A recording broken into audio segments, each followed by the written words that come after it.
माझ्यावर माझे आई वडील आणि कुटुंबाचे जे संस्कार झाले त्याच्यामध्ये कैलासवासी यशवंतराव चव्हाणांचा खूप मोठा वाटा योगदान आहे. आणि माझ्या राजकारणात आणि समाजकारणात एक आदर्श गुरु म्हणून ज्यांच्याकडे आम्ही सगळेच बघतो असे कैलासवासी यशवंतराव चव्हाणांना वंदन करण्यासाठी नतमस्तक होण्यासाठी वर्षातून मीही अनेक वेळा कराडला येत असते. आणि 12 मार्च आणि 25 नोव्हेंबरला जे आता ह्या वर्षी तर 39 वर्ष होत आहेत.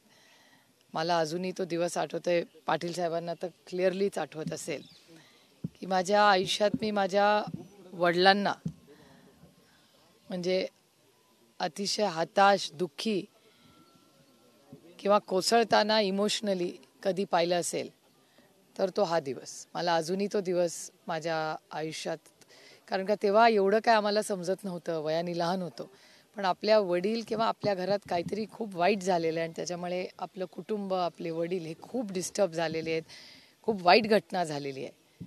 आणि त्यानंतर त्या काळात काही चॅनल नव्हते किंवा टी व्ही नव्हता किंवा काहीच नव्हतं, पण जसं वय किंवा वाचन वाढत गेलं त्याच्यामध्ये चव्हाणसाहेब हे महाराष्ट्राचे पहिले मुख्यमंत्रीच फक्त नव्हते, पण या देशाचे खूप थोर नेते, एक द्रष्टा नेता. आणि जेव्हा जेव्हा हिमालयाला मदत लागली तेव्हा हा सह्याद्री धावून भारताच्या सेवेसाठी गेला. या गोष्टीचा आम्हाला सगळ्यांना सार्थ अभिमान आहे. ताई मगाशी अजित पवार बोलले, ते म्हणले वाचाळवीरांची संख्या राज्यात वाढलेली आहे. तुमचं काय म्हणणं आहे? ताई या वाचाळवीरांची म्हणजे सगळ्याच पक्षातल्या, त्यांना विचारलं की छगन भुजबळ पण आहेत तर ते म्हणजे सर्व पक्षांच्यासाठी म्हटलं. हे दुर्दैव आहे की महाराष्ट्राचं राजकारण आणि समाजकारण आणि ज्या वास्तूमध्ये आज आपण उभे आहोत कराडमध्ये, ही छत्रपतींच्या शाहू फुले आंबेडकरांच्या विचाराने आणि नंतर कैलासवासी यशवंतराव चव्हाणांनी तो वारसा चालला, त्यांच्या सगळ्यांच्या पदस्पर्शाने पावन झालेली ही भूमी आहे. आणि संस्कार काय असतात आणि मराठी संस्कृती काय असते आणि राजकारणात ती कशी पाळली पाहिजे, त्याच्या मर्यादा काय आहेत, ह्या सगळ्या चव्हाण साहेबांनीच खरं तर महाराष्ट्राला दाखवून दिलेला एक आदर्श नेता होऊन गेले. त्याच्यामुळे त्यांच्या आदर्शाने आपण जर चालत राहिलो तर ह्या गोष्टी अर्थातच आपल्याला अस्वस्थ करणाऱ्या आहेत. आणि आज महाराष्ट्रामध्ये जी अस्वस्थता आहे त्याच्यामुळे महाराष्ट्राच्या मायबाप जनतेचं नुकसान होतं आहे. 200 आमदारांचं एक सरकार आहे, पण ते स्थिरपणा नाही देत. याच्यात संपूर्ण महाराष्ट्राच्या विकासाचं नुकसान होतं आहे आणि मायबाप जनतेचंही नुकसान होतं आहे. आणि जेव्हा मी दिल्लीतून हे पाहते, पाटील साहेब आणि मी दिल्लीत असतो त्याच्यामुळे आम्हाला दिल्लीत सगळा डेटा मिळतो प्रत्येक राज्यात काय चाललं आहे. आणि गेल्या 1.25 वर्षामध्ये महाराष्ट्राचा जो विकास आहे त्याचा वेग खूप कमी झालेला आपल्याला सगळ्यांना दिसतो आणि हे अतिशय चिंताजनक आहे. आणि हा राजकीय नाही, हा एक सामाजिक विषय होऊ शकतो पुढे. छगन भुजबळांनी घेतलेली भूमिका ही तुमच्या पक्षात असल्यापासून अशीच आहे, आत्ता बदलली? मला असं वाटतं आज काही ही जागा नाही याबद्दल बोलायची, पण महाराष्ट्रामध्ये प्रचंड अस्वस्थता आहे. आणि मला वाटतं महाराष्ट्राच्या समोर सगळ्यात मोठं आव्हान म्हणजे दुष्काळ, पिण्याचं पाणी. आज शहरामध्ये गेलं तरी पाण्याची अडचण होताना दिसते, ग्रामीण भागात गेलं तर शेतीच्या पाण्याची अडचण दिसते. त्यामुळे मला विचाराल तर महाराष्ट्राच्या समोरचं सगळ्यात मोठं आव्हान यावर्षी दुष्काळ आणि पाण्याचं नियोजन असणार आहे. आंतरवली सराटीच्या प्रकरणामध्ये ज्या 2-3 जणांना गुन्हे दाखल झाले होते त्यापैकी काही जणांच्या घरी काडतुस आणि बंदूक सापडल्याच्या घटना घडल्या आहेत. कसं बघता एकूणच हे ह्या प्रकाराकडे? होम मिनिस्ट्रीचं फेलियर आहे. इंटेलिजन्स असतं या राज्यामध्ये आणि अनेक वर्ष जे यशस्वी होम मिनिस्टर राहिले या टर्ममध्ये असं काय झालं आहे की त्याच होम मिनिस्टरचं काम त्या दर्जाचं आपल्याला दिसत नाही, याचाही विचार आपण सगळ्यांनी केला पाहिजे. मराठा आरक्षणाचा प्रश्न नीट राज्य सरकारला हाताळता आलेला नाही असं वाटतंय? अर्थातच डेटा स्पीक्स फॉर इटसेल्फ. तुम्ही हा प्रश्न विचारताय मला, याचाच अर्थ तो होतो ना. मराठा समाज, धनगर समाज, लिंगायत समाज आणि मुस्लिम समाज या सगळ्यांना आरक्षण देऊ किंवा त्यांच्याशी चर्चा करून मार्ग काढू. गेले 10 वर्ष भारतीय जनता पक्ष, ज्यांना मी भ्रष्ट जुमला पार्टी म्हणते, ते भारतीय जनता पक्ष होते जेव्हा अटलजी त्या पक्षाचे नेतृत्व करत होते, सुषमाजी होत्या तेव्हा राजनाथ सिंगजी पक्ष बघायचे, गडकरी साहेब पक्ष बघायचे, स्वर्गीय आमच्या सगळ्यांचे प्रिय अरुण जेटली साहेब हा पक्ष बघायचे, त्यावेळेस तो भारतीय जनता पक्ष होता.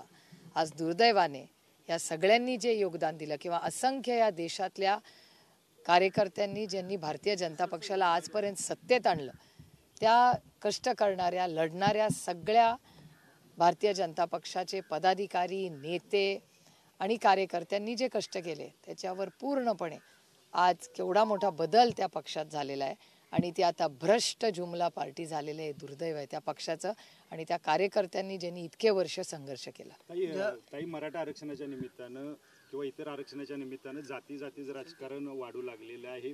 जरांगे पाटलांनी एक मोठा आरोप केला होता की भुजबळांचा जो कट आहे तो जातीय दंगली घडवण्याचा आहे. आपल्याला वाटतं का असा कट असू शकतो आणि याची खूप मोठा फटकार राज्यातल्या जनतेला बसू शकतो? हो, अर्थातच. तुम्ही वर्तमानपत्र वाचली तर तुमच्याच सगळ्यांच्या चॅनल आणि वर्तमानपत्रातच वाचण्यात मला आलेलं आहे की महाराष्ट्रामध्ये प्रचंड अस्वस्थता आहे आणि ज्या पद्धतीने सत्तेत असलेले लोक बोलतात, आम्ही तरी विरोधक आहोत, पण 200 आमदार असलेलं, मला खरं या वास्तूमध्ये खोका हा शब्द वापरायचा नाही कारण का आमच्या संस्कृतीत तो बसत नाही, पण दुर्दैवाने ज्या पद्धतीने आईसचा वापर करून म्हणजे इन्कम टॅक्स, CBI आणि EDचा वापर करून 200 आमदारांचे सरकार आलेलं आहे, ते आज महाराष्ट्र अस्वस्थ करण्याचं पाप ही दिल्लीची अदृश्य शक्ती करते. कारण का ही अदृश्य शक्ती ही महाराष्ट्राच्या विरोधात आहे. दुसऱ्या कुठल्या राज्यात असं का नाही होतो की जातीमध्ये तेढ निर्माण होतोय, इन्व्हेस्टमेंट्स येतात दुसऱ्या राज्यात जातात, असलेल्या इन्व्हेस्टमेंट्स दुसऱ्या राज्यात जातात. हे महाराष्ट्रातच कसं होतं? कारण का केंद्रात एक अदृश्य शक्ती आहे ज्याला महाराष्ट्राचं महत्त्व देशामध्ये कमी करायचं आहे आणि ते फक्त राष्ट्रवादी काँग्रेस किंवा शिवसेनेपुढे सीमित नाही आहे.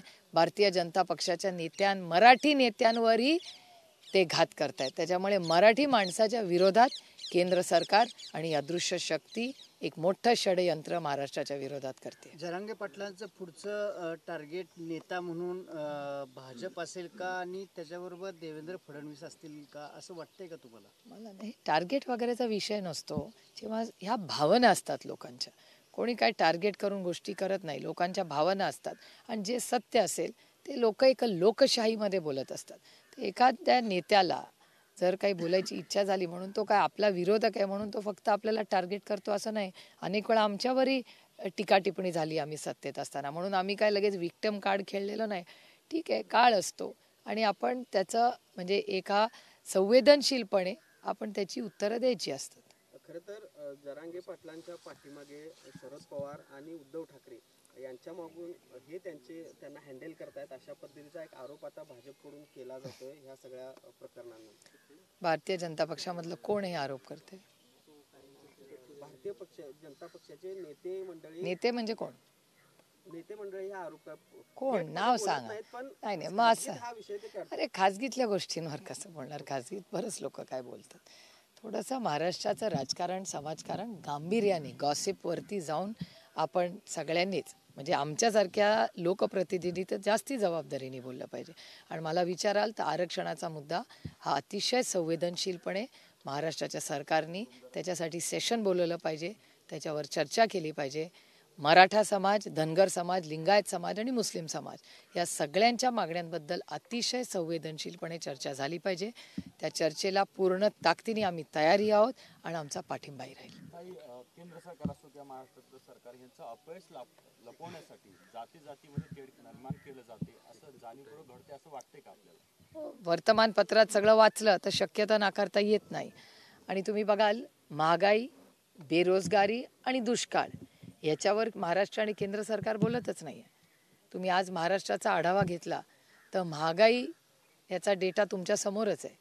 राजस्थानमध्ये इलेक्शन झालं, तिथे राजस्थानमध्ये 450 रुपये सिलेंडर आणि महाराष्ट्रात इलेक्शन नाही म्हणून 1100 रुपये सिलेंडर. हा कुठला न्याय झाला? आणि त्याचबरोबर दुधाचा बघा, दुधाचा व्यवसाय आपल्या संपूर्ण भागात मोठा आहे.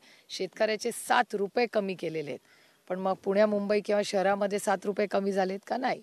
मग शेतकऱ्याला पैसे तुम्ही देत नाही. महागाई शहरात किंवा गिरायकाची कमी होत नाहीये. बेरोजगारी वाढते हा सरकारचा डेटा सांगतोय. दुष्काळाची परिस्थिती आपचे झळ आपल्याला सगळ्यांनाच बसते. अनेक शहरांमध्ये पाणी नाही आहे रोज. आता हे सगळे जे मूलभूत विचार आहे, जे सगळं हे ट्रिपल इंजिनचं जे सरकार आहे ते सत्तेत आलं विकासासाठी, तर विकास सोडून आज राज्यात सगळंच दिसतंय. हे दुर्दैव आहे महाराष्ट्राचं. हे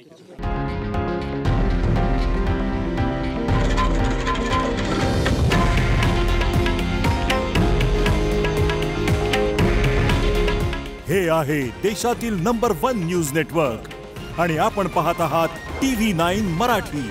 काळजी तुमची, हित महाराष्ट्राचं.